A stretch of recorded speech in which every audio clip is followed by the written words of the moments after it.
Hello dear friend, this is Ashish Charles. Today we are going to discuss fifth part of stereochemistry unit. इसके हम fifth part में आ चुके हैं। तो आज हम कॉन्फॉर्मेशनल एंड कॉन्फिगरेशनल आइसोमर को पढ़ने वाले हैं या आइसोमेरिज्म को डिस्कस करने वाले हैं। तो कॉन्फॉर्मेशनल और कॉन्फिगरेशनल जो होते हैं आपके कॉन्फिगरेशनल वाले, ये आपके DL एंड RS होते हैं, जिसको हम पार्ट फोर्थ में कवर कर चुके हैं।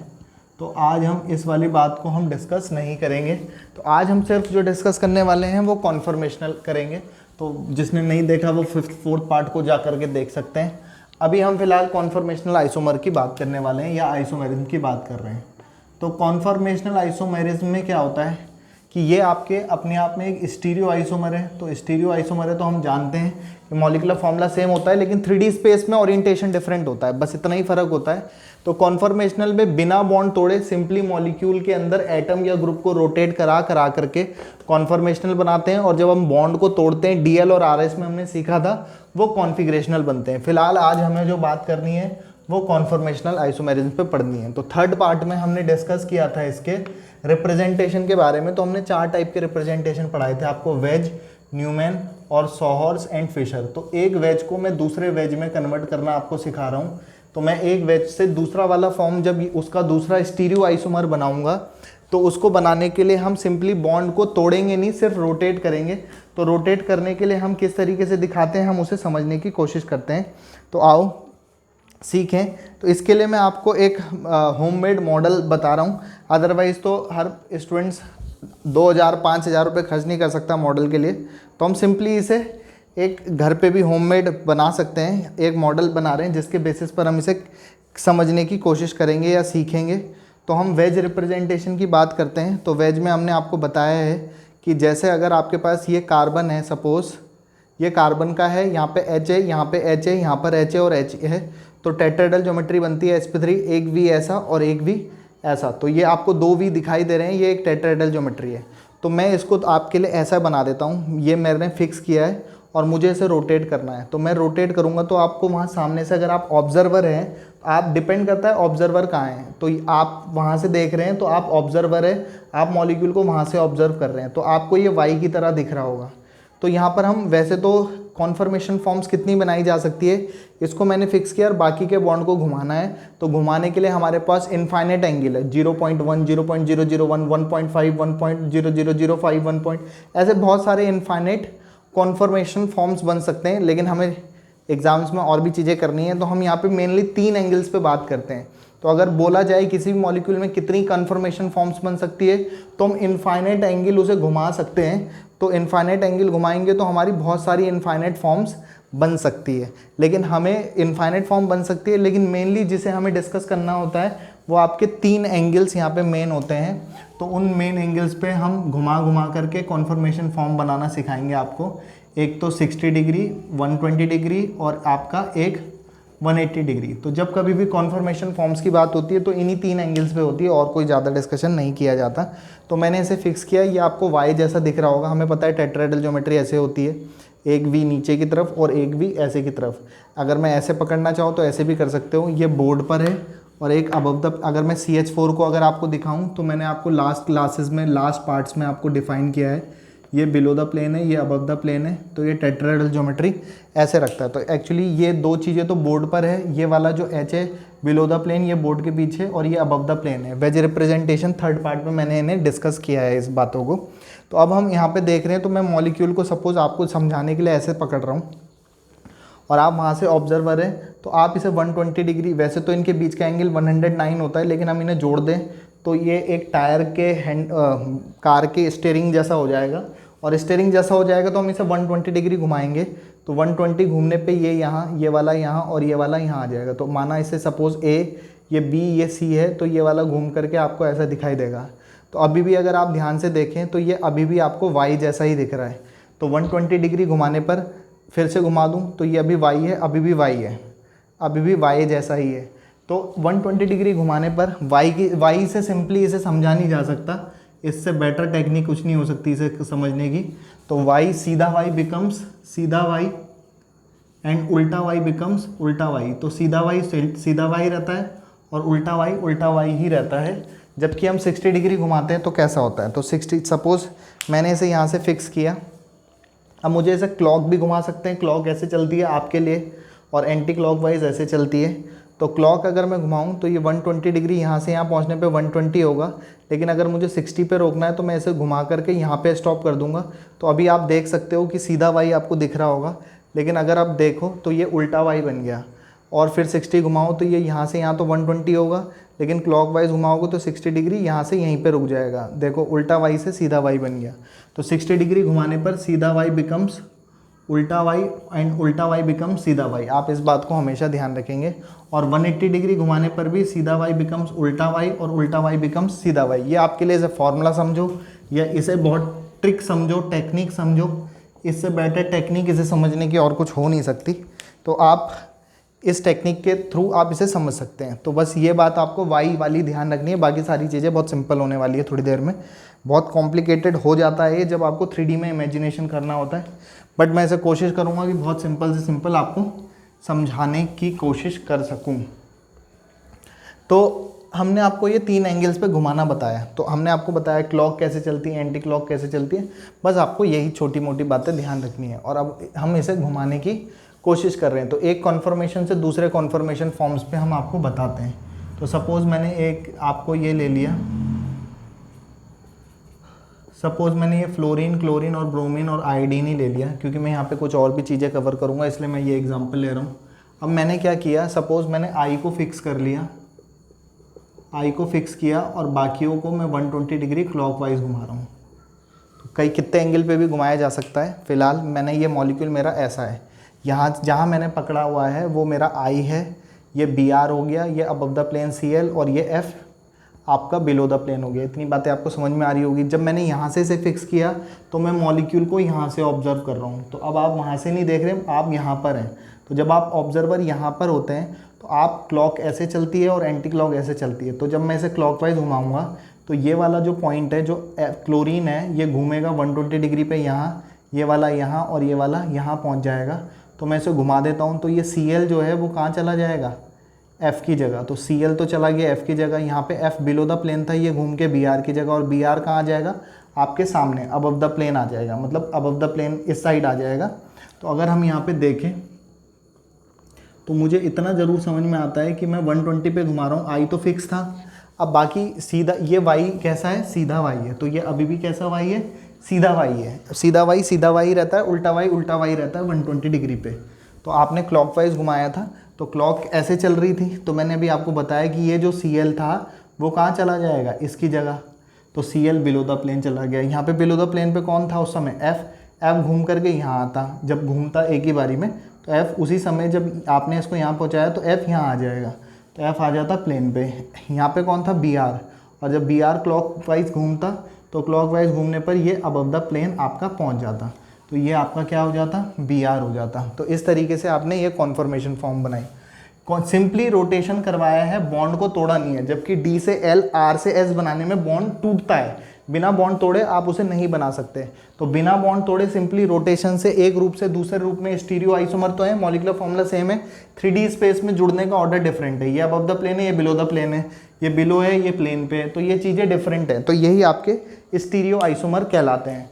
तो अब ये आपके स्टीरियो आइसोमर है, इसमें आपके पास इसका RS नोमेनक्लेचर मैंने सिखाया था। तो मैं आपको एक चीज़ ये बताना चाह रहा हूँ, जो मैं समझाना चाह रहा हूँ। कैसे बताया था, एटमिक नंबर के बेसिस पर 1 2 3 4 एटमिक नंबर के बेसिस पर अरेंज करेंगे। फिर कैसे घूम रहा है ये, एंटी क्लॉकवाइज। और एंटी क्लॉकवाइज जब चलता है तो हम उसे 4th priority group below the plane है, तो एंटी क्लॉकवाइज चलता है तो S कहते हैं, क्लॉकवाइज चलता है तो R कहते हैं। ये देखो 1, ये 2 और ये हमारा 3 ब्रोमीन का 35 होता है, इसका 17 होता है, और ये तो 1 से कहाँ आते हैं। अब ये जो आया है 4th प्रायोरिटी ग्रुप प्लेन पर है। तो मैंने तीसरा केस समझाया था, डबल इंटरचेंज मेथड से करते हैं इसको।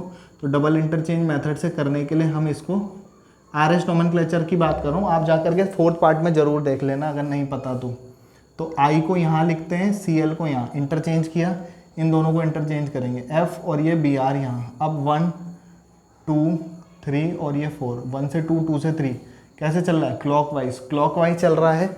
लेकिन 4th प्रायोरिटी ग्रुप जब अबव द प्लेन होता है, केस 2 में मैंने बताया था, तो RS उल्टा हो जाता है। वैसे तो R होना चाहिए था बट S हो जाएगा, क्योंकि 4th priority group above the plane है। पहले भी वही था और बाद में भी वही है। तो मैं बस आपको ये कह रहा हूँ कि सिंपली रोटेशन से RS नोमेनक्लेचर पर कोई भी फ़र्क नहीं पड़ता है, कॉन्फ़िगरेशनल आइसोमर पर कोई भी फ़र्क नहीं पड़ता है। तो ये चीज़ मैं आपको समझाने की कोशिश कर रहा था यहाँ पे। बाकी हमारा उद्देश्य कॉन्फर्मेशन को समझाने का था, वो मैंने बता दिया। एक एग्जांपल हम और ले लेते हैं। यहाँ पर हम ये A, ये B, ये C और ये D मान लिया। तो हम इसे A को मैंने फिक्स कर लिया है और बाकियों को मैं आपको 60 डिग्री क्लॉकवाइज घुमा रहा हूँ। तो अब ये तो A तो फिक्स है, A ने तो अपनी जगह पे रहना है। लेकिन अभी आप देखो तो ये सीधे वाई की तरह है। मुझे और कुछ समझ आए ना आए, लेकिन मुझे इतना समझ में आता है कि 60 डिग्री घुमाने पर अगर सीधा वाई है तो वो उल्टा बन जाएगा। तो बस मैं उसे उल्टा बना दिया, बाकी तो चीज़ें मैं अपने आप अरेंज करवा ही लूँगा।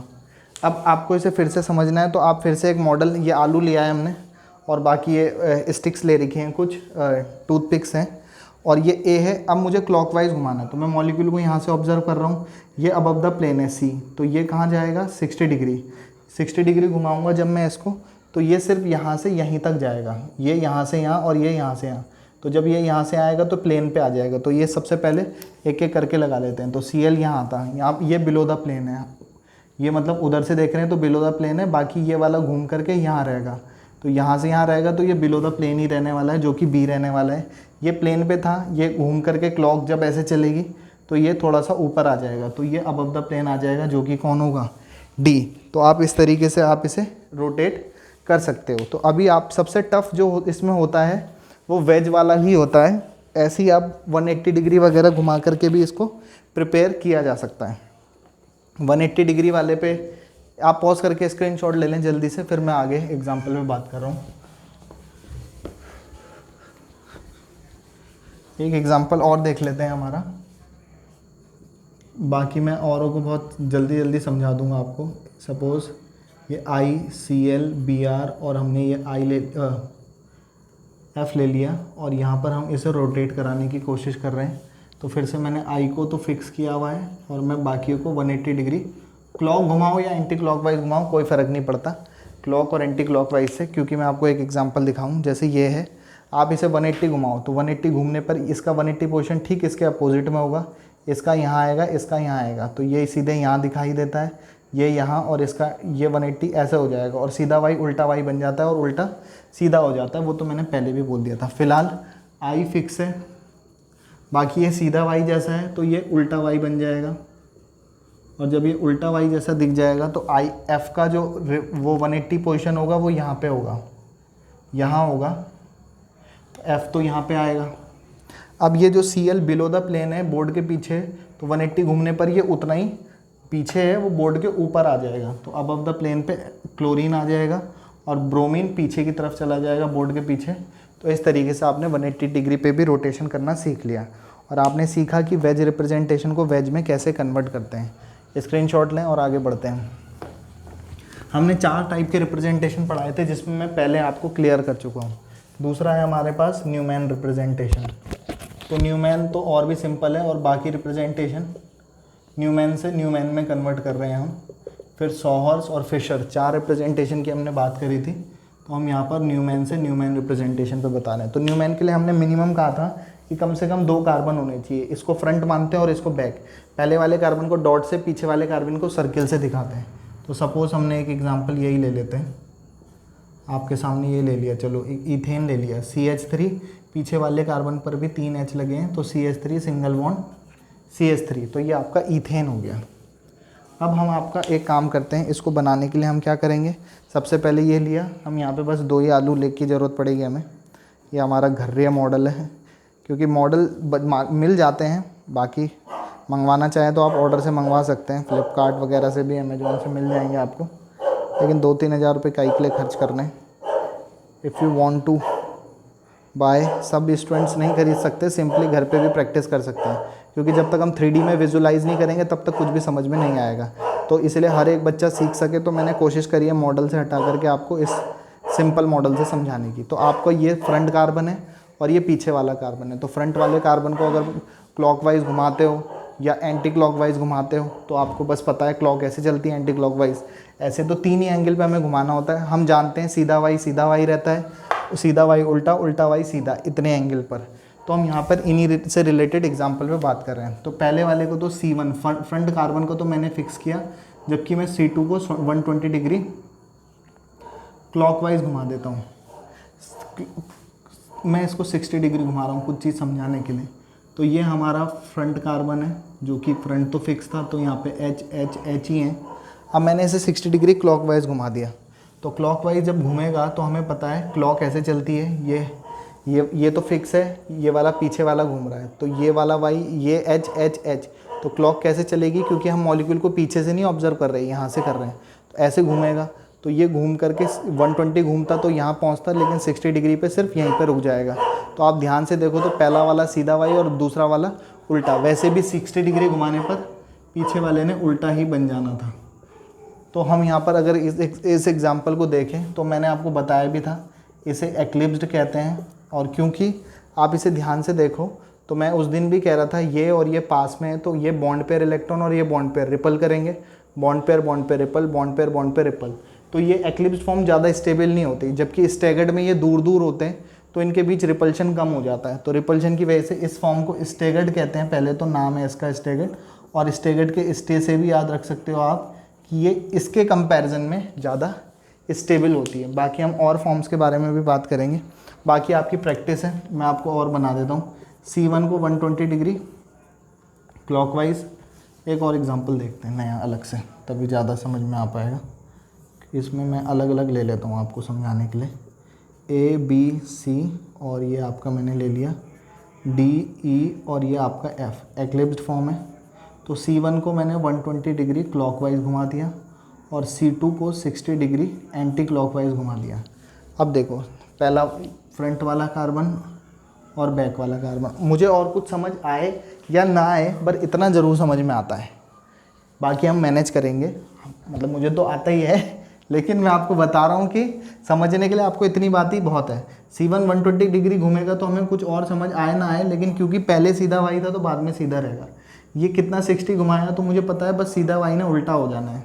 ग्रुप कहाँ लगेंगे वो तो हम मैनेज कर लेंगे। देखो C1 यहाँ से यहाँ 120 घूमेगा तो ये वाला यहाँ, ये यहाँ, ये यहाँ, तो तीनों को एक साथ मत समझो। A यहाँ जाएगा, B वाला क्लॉक ऐसे चलती है तो B वाला क्लॉक वाइज यहाँ पहुँच जाएगा, C वाला यहाँ पहुँच जाएगा। बाकी 60 डिग्री एंटी क्लॉक वाइज घुमाना, तो एंटी क्लॉक ऐसे चलता है, 120 घूमेगा तो यहाँ एंटी क्लॉक वाइज यहीं पे रुक जाएगा 60 डिग्री पे। तो E वाला यहाँ पे आ जाता, D वाला यहाँ पे आ जाता और F वाला यहाँ पे आ जाता, तो इतना ही चेंज आ जाएगा।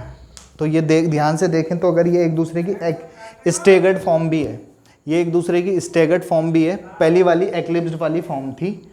और इस तरीके से हम बहुत सारे एंगल पे घुमा करके, एक एग्जांपल अगर आप और देखना चाहें तो आप देख सकते हैं कि सपोज़ मैंने ये A B C और ये आपका D E और F ले लिया, और C1 वाले कार्बन को 180 डिग्री क्लॉकवाइज घुमा रहे हैं। क्लॉक एंटी का कोई मतलब नहीं होता। C2 को 60 डिग्री घुमा रहे हैं। तो हमें कुछ और समझ आए या ना आए, पहले 120 घुमाए तो सीधा वाई था पहले कार्बन पर, ये उल्टा हो जाएगा। पीछे वाले कार्बन पर भी 60 डिग्री घुमाए तो सीधा है, तो ये भी उल्टा वाई बन जाएगा। तो पहले वाले कार्बन पर अरेंज करते हैं, तो 180 पोजीशन इसका यहाँ दिखाई देगा, ये C, B यहाँ आएगा इसका 180 पोजीशन घूमने के बाद यहाँ, तो ये B वाला होगा, और ये वाला A वाला इसका 180 यहाँ पे आएगा, तो ये A हो जाएगा जब घुमाऊँगा तो। वैसे मैं उससे भी दिखा सकता हूँ, बट अब इतना समझ में आना चाहिए। 60 डिग्री घुमा रहे हैं तो 60 डिग्री एंटी क्लॉकवाइज, तो ये यहाँ E यहाँ, D वाला यहाँ पे स्टॉप हो जाएगा, और ये जो F था वो यहाँ पे स्टॉप हो जाएगा, तो ये F। तो ये हम यहाँ पर वेज से वेज, न्यूमैन से न्यूमैन में बदल चुके हैं। अब आप पॉज करके स्क्रीनशॉट ले लें। अब हम 100 हॉर्स वाले पे करने जा रहे हैं। तो न्यूमैन तो बहुत सिंपल होता है, तो हमने इसको बता दिया। बाकी आप इसके आगे बहुत सारी प्रैक्टिस कर सकते हैं कि इसको C1 को 60, 180 जितना मर्जी आए उतना घुमाओ, और इसको C2 को 120 डिग्री एंटी क्लॉकवाइज घुमाने ना, ये आपका होमवर्क हो जाएगा। ऐसे ही बाकियों के लिए भी आप ट्राई कर सकते हैं। तो मैं इसे मिटा रहा हूँ और फिर आगे बढ़ते हैं नए टॉपिक पे। इस जो राइट में लिखा है उस ब्रह्मास्त्र को ना भूलें। ये ब्रह्मास्त्र बहुत काम की चीज़ है, ये हमारे हमेशा काम आएगा, तो उसे सीखते हैं। नेक्स्ट थर्ड वाला 100 हॉर्स रिप्रेजेंटेशन पर आया था। 100 हॉर्स को 100 हॉर्स में कन्वर्ट करना सिखा रहे हैं। तो जब हम एक सॉहर्स को दूसरे सॉहर्स में कन्वर्ट करते हैं तो आप न्यूमैन में मॉलिक्यूल को इस तरीके से ऑब्जर्व करते हैं, ये हमारा फ्रंट कार्बन था और ये हमारा बैक कार्बन था, पीछे वाला, ये पीछे वाला कार्बन है। तो इस तरीके से मॉलिक्यूल होता है। बस सॉहर्स को ऐसे उठा के रख देंगे, ऐसे रखेंगे तो ये वाले जो हैं वो बोर्ड के पीछे हैं। अब इसे छेद करके बोर्ड के पीछे कर तो नहीं सकते, लेकिन बस हम उसे ऐसे बना देंगे। वैसे मैंने ये थर्ड पार्ट में आपको डिस्कस किया है, वहाँ जाके भी समझ सकते हैं। तो ये हमारी इंटरन्यूक्लियर डिस्टेंस है, इंटरन्यूक्लियर एक्सिस है, ये हमारा फ्रंट कार्बन है, ये बैक कार्बन है, ये फ्रंट होता है क्योंकि मॉलिक्यूल न्यूमैन ऐसा था तो फ्रंट वाला ये ऐसे रखा है, तो यही फ्रंट है जो मैंने पकड़ा है। तो यहाँ पे मैंने सपोज ए, बी और सी, डी, ई और एफ। आपको एक बात का ध्यान रखना है, मॉलिक्यूल को आप यहाँ फ्रंट वाले साइड से ही ऑब्जर्व करते हैं। तो आप यहाँ पे खड़े हैं जहाँ पे मैं हूँ, यहाँ से देख रहा हूँ मैं मॉलिक्यूल को। तो मैं क्या कर रहा हूँ कि C1 को 120 डिग्री क्लॉकवाइज और C2 को 180 degree anti clockwise. Anti clockwise में कोई फ़र्क नहीं पड़ता, वैसे हमें कुछ और समझ आए ना आए, मैंने बार बार कहा है कि 120 पे C1 सीधा वाई रहेगा, और क्योंकि मैं यहाँ से देख रहा हूँ और ये वाला सीधा वाई है तो ये उल्टा वाई बन जाएगा 180 पे। अब हम ग्रुप लगा देंगे। तो पहले वाले को देखो 120 क्लॉकवाइज, तो क्लॉक ऐसे चलती है, ये एक्चुअली ऐसा है, तो ये मेरे लिए ए है, ये बी है, ये सी है। डायग्राम को ध्यान से देखें तो ए वाला जो यहाँ है, जब मैं क्लॉक ऐसे चलेगी ऐसे घूमता है, तो जब मैं इसे ऐसे घुमाऊँगा तो आप देखोगे कि ए वाला कहाँ चला गया, बी वाली की जगह पे। तो यहाँ ए आ गया, यहाँ पर कौन था आपका बी। तो जब ये यहाँ घूमेगा तो ये वाला कहाँ जाता है, यहाँ पे, तो ये हमारा बी है। और यहाँ पे कौन था शुरुआत में, सी। तो ये क्लॉक ऐसे चलती तो ये बिलो द प्लेन, वैसे भी एक ही जगह बची है, यही सी रहेगा। इसका 180 पोजीशन ठीक यहाँ पे, तो ये एफ है। इसका 180 पोजीशन ठीक पीछे, तो ये हमारा ई है। ये वाला 180 पोजीशन यहाँ, तो ये आपका डी है। तो थर्ड फोर्थ पार्ट में भी क्लियर कर सकते हैं। बाकी आप इसे, ये आपके लिए होमवर्क है कि C1 को 60 डिग्री क्लॉकवाइज घुमाओ और C2 को 180 डिग्री क्लॉकवाइज घुमाओ। तो आप देखोगे दोनों के मॉलिक्यूलर फॉर्मूला सेम है, 3D स्पेस में ओरिएंटेशन डिफरेंट है, और DRS नोमेनक्लेचर पर भी कोई भी फ़र्क नहीं पड़ता है। तो ये आपके लिए होमवर्क है, आप इसको भी आगे फर्दर भी कन्वर्ट करते रह सकते हो, ये आपका काम है। बाकी हमारा जो उद्देश्य था बेसिक वो हमने आपको कवर कर लिया। अब हम फिशर की रिप्रेजेंटेशन की बात कर रहे हैं। तो फिशर में पहले तो आपको कुछ बातें ध्यान रखनी होती है, वो इम्पोर्टेंट और एक स्पेशल केस है। CHO, CHOH और CH2OH। तो हमें पता है कि ये वर्टिकल लाइन है और ये हॉरिजॉन्टल लाइन है। वर्टिकल लाइन पर जो ग्रुप लगे होते हैं वो बिलो द प्लेन और ये वाले अबव द प्लेन होते हैं, लेकिन मैं डॉटेड और डार्क से नहीं दिखाऊंगा क्योंकि फिर वो वेज रिप्रेजेंटेशन बन जाएगा। फिशर में दिखाने के लिए हम वर्टिकल लाइन और हॉरिजॉन्टल लाइन का इस्तेमाल करते हैं। तो सबसे पहले तो ये एक एसिमेट्रिक कार्बन है, और हम यहाँ पर एक बात का ध्यान रखोगे कि फिशर रिप्रेजेंटेशन में 60 और 180 डिग्री नहीं घुमाते हैं, केवल और केवल 120 डिग्री घुमाते हैं। उसकी वजह क्या है उसे समझने की कोशिश करो।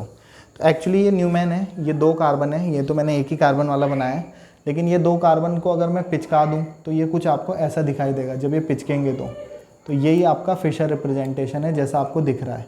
2 चीज़ें, ये अबव द प्लेन है, ये बोर्ड के पीछे हैं थोड़ी सी, तो एक्चुअली ये ऐसा होता है। तो ये तभी बन पाती है जब दोनों वाई सीधे होते हैं। तो सीधे वाई तभी, क्योंकि अगर 60 या 180 घुमाओगे तब तो ये सीधे का उल्टा वाई बना देंगे, जो कि पॉसिबल नहीं है। तो हमेशा सीधा वाई ही लेना होता है।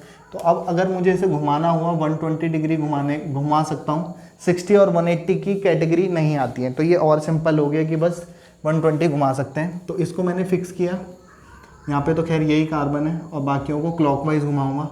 तो ये OH यहाँ, ये वाला H यहाँ, और ये CHO यहाँ, और CH2OH ये।